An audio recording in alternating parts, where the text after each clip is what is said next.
आपका स्टडी अड्डा प्रो में स्वागत है। सैयद अहमद खान व अलीगढ़ आंदोलन।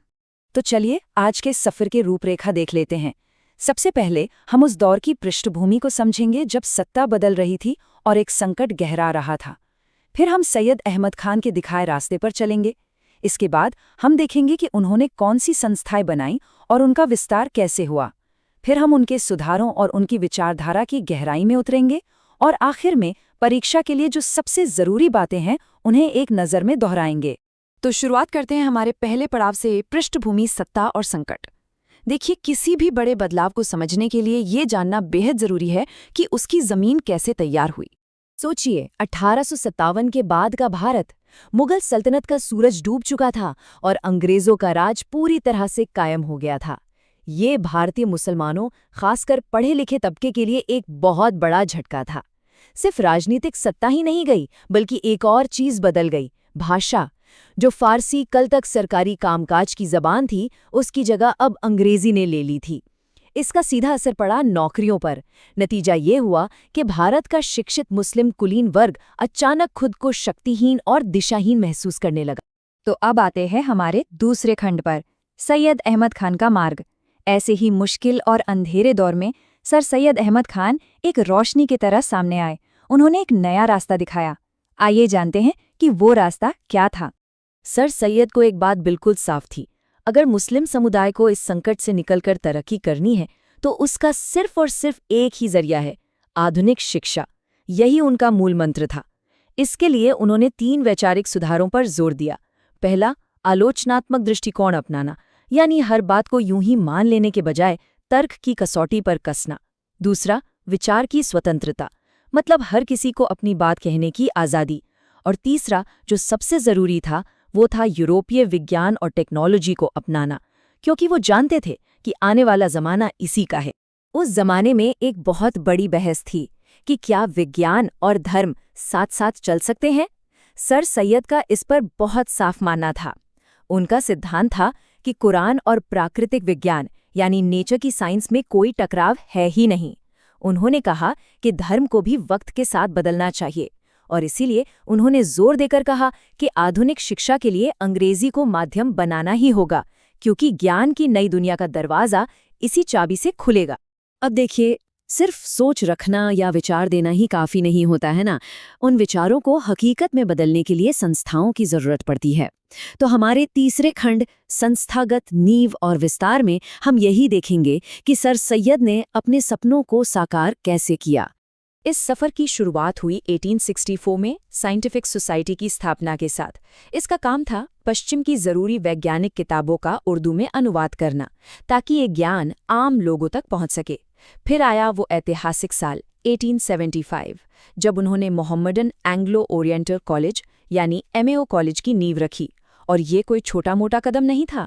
यही कॉलेज आगे चलकर 1920 में अलीगढ़ मुस्लिम यूनिवर्सिटी बना, जो आज दुनिया भर में मशहूर है। लेकिन ये आंदोलन सिर्फ एक कॉलेज तक सीमित नहीं रहना था। 1886 में इसे एक राष्ट्रव्यापी रूप देने के लिए Mohammedan Anglo oriental educational conference बनाई गई। इसका मकसद सिर्फ तालीम देना नहीं, बल्कि मुस्लिम समुदाय के सामाजिक और राजनीतिक हालात को भी सुधारना था। और इसी कॉन्फ्रेंस के जरिए अलीगढ़ आंदोलन एक अखिल भारतीय आंदोलन बन गया, जो पूरे भारत में फैल गया। शिक्षा तो एक पहलू था, लेकिन सर सैयद का काम यही नहीं रुका। वो समाज और राजनीति में भी गहरे बदलाव चाहते थे। तो चलिए हमारे चौथे खंड, सुधार और विचारधारा में उनके इन्हीं विचारों को और करीब से जानते हैं। तो अपने विचारों को ज़्यादा से ज़्यादा लोगों तक कैसे पहुंचाया जाए, इसका जवाब था लेखन। उन्होंने तहज़ीबुल अखलाक और सोशल रिफॉर्मर जैसी पत्रिकाएं शुरू कीं। साथ ही उन्होंने एक बहुत ही हिम्मत वाली किताब लिखी, असबाब बगावत हिंद।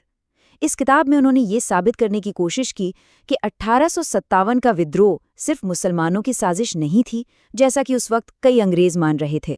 सर सैयद ने समाज में जो गलत प्रथाएं थीं, उन पर भी सीधी चोट की। उन्होंने पर्दा प्रथा, बहुविवाह और बहुत आसानी से तलाक दे देने की रिवायत की खुलकर निंदा की। उनका एक ही लक्ष्य था, मुस्लिम समाज को एक आधुनिक, एक प्रगतिशील समाज बनाना। यकीन मानिए, उस दौर में ये बातें कहना बहुत बड़ी हिम्मत का काम था। अब बात करते हैं उनकी राजनीतिक सोच की, जो थोड़ी कह सकते हैं अलग थी। वो ब्रिटिश हुकूमत के समर्थक थे। क्यों? क्योंकि उन्हें लगता था कि उस दौर में मुसलमानों के हक की हिफाजत के लिए अंग्रेज़ों का साथ देना ज़रूरी है।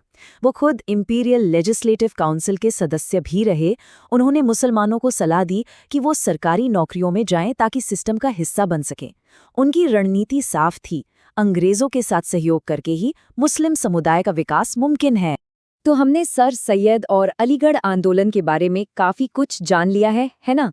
अब आते हैं सबसे जरूरी हिस्से पर, खासकर परीक्षा के लिहाज से। चलिए हमारे आखिरी खंड में सब कुछ फटाफट समेट लेते हैं। चलिए एक तेज रिवीजन करते हैं। व्यक्ति सर सैयद अहमद खान। मुख्य संस्थाएं 1864 में साइंटिफिक सोसाइटी, 1875 में MAO कॉलेज और 1886 में एजुकेशनल कॉन्फ्रेंस। मुख्य विचार आधुनिक शिक्षा, विज्ञान और अंग्रेजी पर जोर। मुख्य साहित्यिक कार्य तहजीबुल अखलाक पत्रिका और असबाबे बगावते हिंद किताब। और सामाजिक सुधार, पर्दा प्रथा और बहुविवाह का विरोध। हो गया ना सब याद? अब इतनी सारी बातें, इतने सारे साल याद कैसे रखें? चिंता मत कीजिए, इसका भी एक जुगाड़ है। बस एक जादुई शब्द याद रखिए, MAO। M से मॉडर्न साइंस और इंग्लिश, A से अलीगढ़ और असबाबे बगावते हिंद और O से ऑपोजिशन टू पर्दा यानी पर्दा प्रथा का विरोध।